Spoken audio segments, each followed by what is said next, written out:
প্রিয় দর্শক, নতুন একটা ভিডিওতে আপনাদের সবাইকে আমন্ত্রণ জানাচ্ছি। ভিডিওটি খুব গুরুত্বপূর্ণ এই কারণে, এমন একজনকে নিয়ে কথা বলবো, এমন একজনের লেখা নিয়ে কথা বলবো, তাকে আপনারা সবাই চিনেন। তিনি হচ্ছেন আনিসুল হক, জনাব আনিসুল হক। প্রথম আলোতে লেখেন, প্রথম আলোর সাথে তিনি যুক্ত আছেন দীর্ঘদিন। গল্প, কবিতা, উপন্যাস লেখেন। তার ফেসবুক পেজে একটা পোস্ট দেখেছি ৮ ঘন্টা আগে, এখন থেকে ৮ ঘন্টা আগে এটি তিনি পোস্ট করেছেন। সেই লেখার মান সম্পর্কে আমি আপনাদেরকে পড়ে শোনাবো, তবে দর্শকদের কমেন্টস খুব ভালো, অসাধারণ লিখেছেন। মানে আপনার এই লেখা চমৎকার, আপনার এই কবিতা অসাধারণ হয়েছে, সুন্দর উপলব্ধি। আমি দর্শকদের মতামতগুলো আপনাদেরকে পরে জানাচ্ছি। শুরুতে আপনাদেরকে একটু লেখাটা পড়ে শোনাই। এটা হয়তো কবিতা বা অন্য কিছু, বা কবিতার মতোই, 2 লাইন পরপর মিল আছে। আমি যেদিন থাকবো না, কেউই কিছু বুঝবে না, চলবে সবই নিয়ম মাফিক, আমাকে কেউ পৌঁছবে না। আমাকে কেউ পৌঁছবে না, এটা অবজেকশনাবল। এই কথাটা ওনার মতো লেখকের কবিতায় লেখাটা ঠিক হয়নি। আমি যেদিন থাকবো না, কেউই কিছু বুঝবে না। কেউ কিছু বুঝবে না বলতে উনি কি বোঝাতে চেয়েছেন? উনি মারা গেলে আমরা জানতে পারবো, আমি মারা গেলে হয়তো সবাই জানবে না, আমিও তো বিখ্যাত মানুষ না। কিন্তু বিখ্যাত মানুষরা মারা গেলে আমরা চিনতে, বুঝতে পারবো, জানতে পারবো, পত্রপত্রিকায় লেখালেখি হবে ওনাকে নিয়ে, যে আনিসুল হক নামে আমাদের যে লেখক তিনি মারা গেছেন। প্রথম আলোতে তো শিরোনাম হবে, টিভি চ্যানেলগুলো নিউজ করবে, আনিসুল হক সাহেব মারা গেছেন। আমি যেদিন থাকবো না, কেউই কিছু বুঝবে না। কেন বুঝবে না? অবশ্যই বুঝবে। চলবে সবই নিয়ম মাফিক। হ্যাঁ, যে কেউ মারা যাক, পৃথিবীর যে কোনো বিখ্যাত মানুষ মারা গেলেও, সাধারণ মানুষ মারা গেলেও সব কিছুই নিয়ম মাফিক চলে। সবচেয়ে প্রিয়জন হলো প্রত্যেকের বাবা মা যখন মারা যায় বা সন্তান মারা যায়, কয়দিন পরেই সবকিছু নিয়ম মাফিক চলে। এটাই পৃথিবীর নিয়ম, এটাই হতে বাধ্য সবার ক্ষেত্রেই। আমাকে কেউ পুঁছবে না, এই কথাটি, পুঁছবে না শব্দটির উপর আমার এক ধরনের মানে পড়তে ভালো লাগেনি। আনিসুল হক সাহেব এই শব্দটি কেন ব্যবহার করেছেন? আচ্ছা, আস্ত রবি অস্ত যাবে, উঠতে পারে সন্ধ্যা তারা, যাদের টাকা ধার নিয়েছি, যাদের টাকা ধার করেছি, যাদের টাকা ধার করেছি, কিছুটা ধারবে তারা, কিছুটা ধার তারা হয়তো পরিশোধ করবে, এরকম কিছু বোঝাতে চেয়েছেন। আস্ত রবি অস্ত যাবে, রবি উঠবে অস্ত যাবে, এটা স্বাভাবিক নিয়ম। পৃথিবীর ধ্বংসের আগ পর্যন্ত এটা চলবে। কিছু উঠতে পারে সন্ধ্যা তারা, সন্ধ্যা তারা উঠতে পারে কেন? সন্ধ্যা তারা উঠবেই। যাদের টাকা ধার করেছি, হ্যাঁ, কিছুটা ধারবে তারা, যাদের টাকা ধার করেছি। কি যাদের টাকা ধার করেছি মানে কি? যাদের কাছ থেকে তিনি টাকা ধার করেছেন, কিছুটা ধারবে তারা। আচ্ছা, যাই হোক, যারা আমার লোন নিয়েছে, কথাটা কেমন বেখাপা। যারা আমার লোন নিয়েছে, যাদের টাকা ধার করেছি, কিছুটা ধারবে তারা। আচ্ছা, আস্ত রবি অস্ত যাবে, উঠতে পারে সন্ধ্যা তারা, যাদের টাকা ধার করেছি, কিছুটা ধারবে তারা। আচ্ছা, ধারুক। যারা আমার লোন নিয়েছে, যারা আমার লোন নিয়েছে, এই কথাটাও মিলে নাই। তারা যাবেন দিব্যি চেপে, এই কথাটা অবজেকশনাবল। মানুষ সম্পর্কে খারাপ ধারণা কেন? যারা আমার কাছ থেকে লোন নিয়েছেন তারা যাবেন দিব্যি চেপে, এটা উনি কি করে বুঝলেন? ওনার মৃত্যুর পর কেউ কেউ ওনার কাছ থেকে পাওনাদার কয়জন আছে আমি জানি না, টাকা শোধ করতে পারে, করেও। উনি বলছেন যারা আমার লোন নিয়েছেন, মানে আমার কাছ থেকে লোন নিয়েছে, কথাটাও সুন্দর হয়নি। তারা যাবে দিব্যি চেপে। 11 পাতায় খবর হব, 2.5 ইঞ্চি জুটবে মেপে। 11 পাতায় খবর হবেন, উনি কিভাবে বুঝলেন? প্রথম আলোতে তো ওনাকে প্রথম পাতায় ছাপবে উনি মারা গেলে। প্রথম আলোতে, অন্যান্য পত্রিকাতেও 3rd পাতায় ছাপবে, অথবা ফার্স্ট পেজেও ছাপবে। ইত্তেফাকে ফার্স্ট পেজে যাবে, হয়তো নিচের দিকে যাবে। উনি বলছেন 11 পাতায় খবর হব, আন্ডার এস্টিমেট করলেন। 2.5 ইঞ্চি জুটবে মেপে। 2.5 ইঞ্চি পত্রিকায় জুটতে হবে এমন কোনো কথা আছে নাকি? কত মানুষ তো মারা যায়, পত্রিকায় উঠে না। আনিসুল হক সাহেবেরটা উঠবে, হয়তো বড় করেই উঠবে, যেহেতু পত্রপত্রিকার সাথে তিনি যুক্ত। যাই হোক, তার এই ছোট করে ভাবাটা, 11 পাতায় খবর হব, 2.5 ইঞ্চি জুটবে মেপে, এটা ঠিক হয়নি, ভালো লাগেনি। আধা কলাম ছবির নিচে ক্যাপশনে ঠিক 3টা ভুল।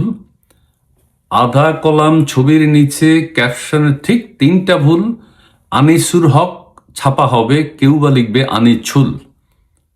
আনিসুর হক এই নামটা সাধারণত কেউ খুব একটা পত্রপত্রিকাওয়ালারা ভুল করবে না। ওনাকে আনিসুর হক লিখবে এটা আমার মনে হয় না। কেউ বা লিখবে আনিছুল, সম্ভবত না, এটা উনি ভুল করেছেন। ওনার নাম ঠিকই লিখবে আনিসুল হক, খুব সহজ নাম। আমি জানি না কারা আনিছুল লিখবে আর আনিসুল লিখবে, পত্রপত্রিকায় যারা সম্পাদনা করেন, পরিচিত লোক। আচ্ছা ঠিক আছে, এটা লিখেছে। তারপরে কি লিখছে?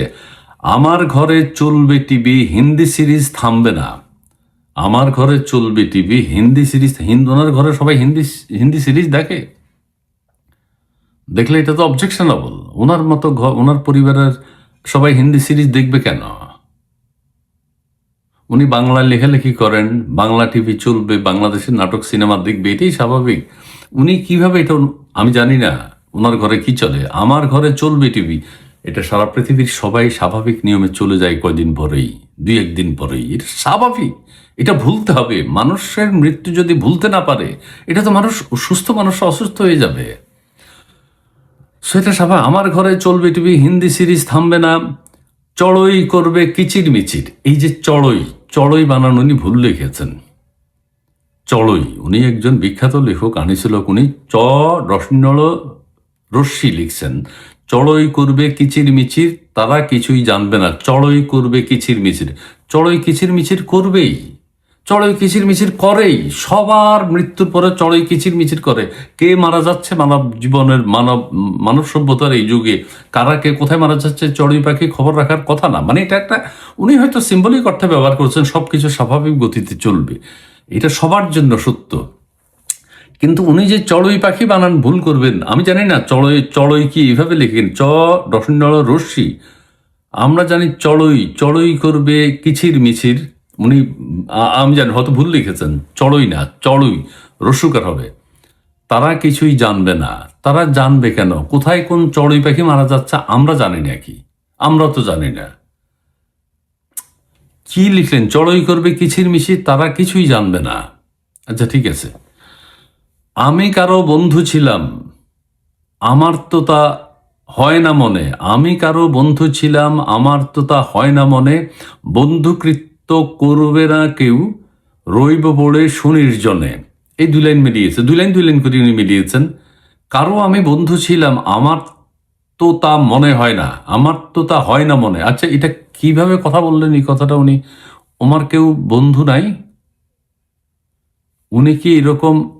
আমি জানি না, এটা তো ওনার ব্যক্তিত্ব নিয়ে প্রশ্ন উঠছে। তার মানে ওনার সাথে কেউ বন্ধুত্ব করে না, উনি খুব আইসোলেটেড থাকতে পছন্দ করেন। আমি কারো বন্ধু ছিলাম, আমার তো তা হয় না মনে। কেন আপনার বন্ধু কেউ নেই? প্রথম আলোতেও কেউ নেই? মতি ভাইয়ের সাথে আপনার বন্ধুত্ব নেই?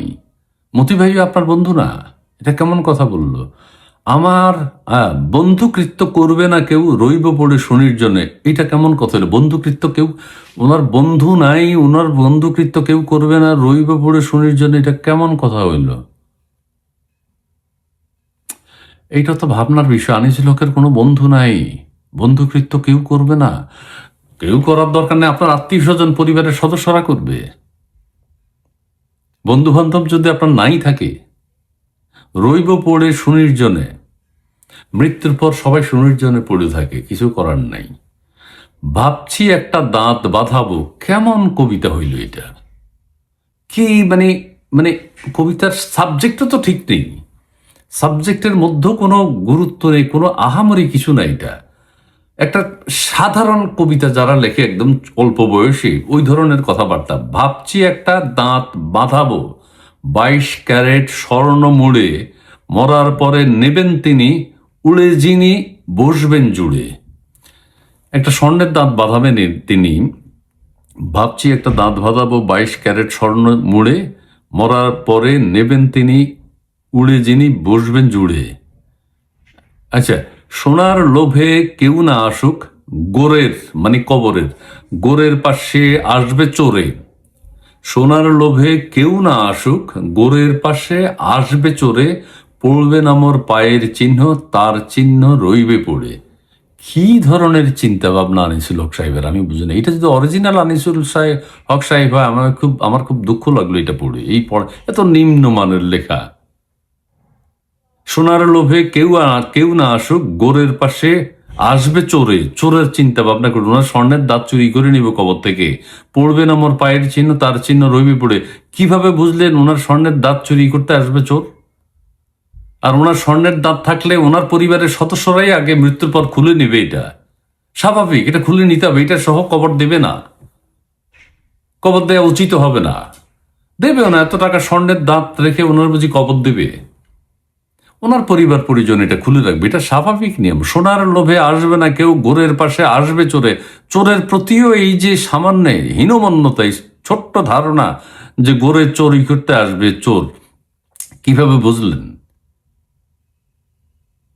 চোর সম্পর্কে ওনার কোনো ভালো ধারণা নেই। চোরকেও খাটো করা হইল। পড়বে না মোর পায়ের চিহ্ন, তার চিহ্ন রইবে পড়ে। ওনার পায়ের চিহ্ন থাকবে, উনি মরেই গেছেন, চোরের পায়ের চিহ্ন পড়ে থাকবে ওনার কবরের পাশে।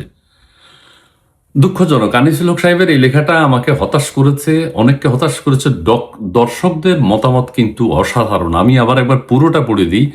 আমি যেদিন থাকবো না কেউই কিছু বুঝবে না, চলবে সবই নিয়ম মাফিক, আমাকে কেউ বুঝবে না। কি কথা! আস্ত রবি অস্ত যাবে, উঠতে পারে সন্ধ্যা তারা। যাদের টাকা ধার করেছি কিছুটা ধারবে তারা, তারা কিছুটা শোধ করবে। আচ্ছা, তারপরে যারা আমার লোন নিয়েছেন তারা যাবেন দিব্যি চেপে। 11 পাতায় খবর হবো, 2.5 ইঞ্চি জুটবে মেপে। আধা কলম ছবির নিচে ক্যাপশনে ঠিক 3টা ভুল।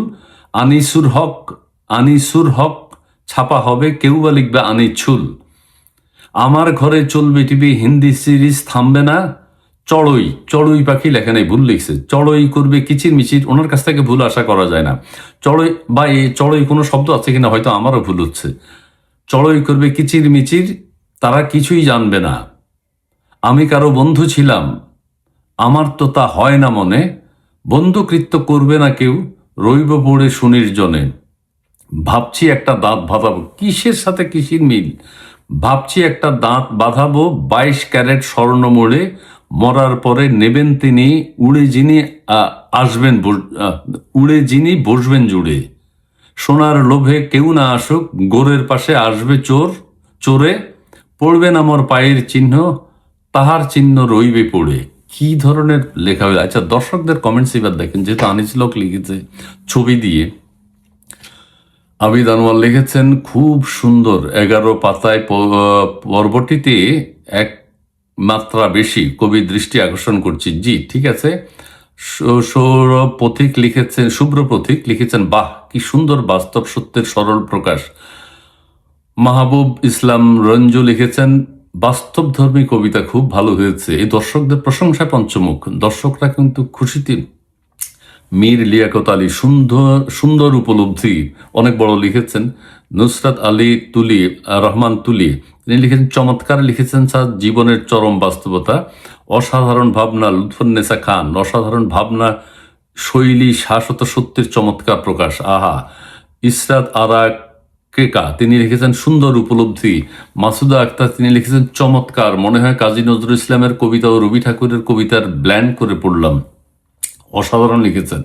CM তারেক তিনি বলছেন মনটা খারাপ হয়ে গেল, আপনার সংবাদ ছাপা হবে প্রথম পাতায় 4C আকারে, বাজি ধরবেন, ভালো থাকবেন, ভালোবাসা অনবদ্য। তিনি বলছেন আপনার ছবি বড় করে ছাপা হবে। আচ্ছা, লুৎফর রহমান লিখেছেন সুন্দর লিখেছেন, মন্দ হয়নি।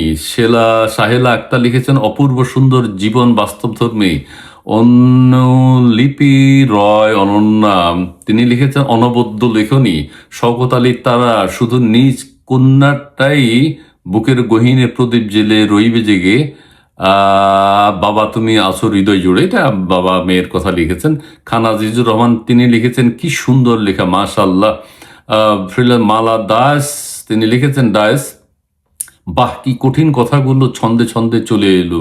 আরেকজন লিখেছেন নাফিউর রহমান নূর তিনি লিখেছেন বাস্তব সত্য কথা। রোকেয়া হক তিনি লিখেছেন অসাধারণ। উদ্দিন উজ্জ্বল জালাল তিনি লিখেছেন চমৎকার। মানে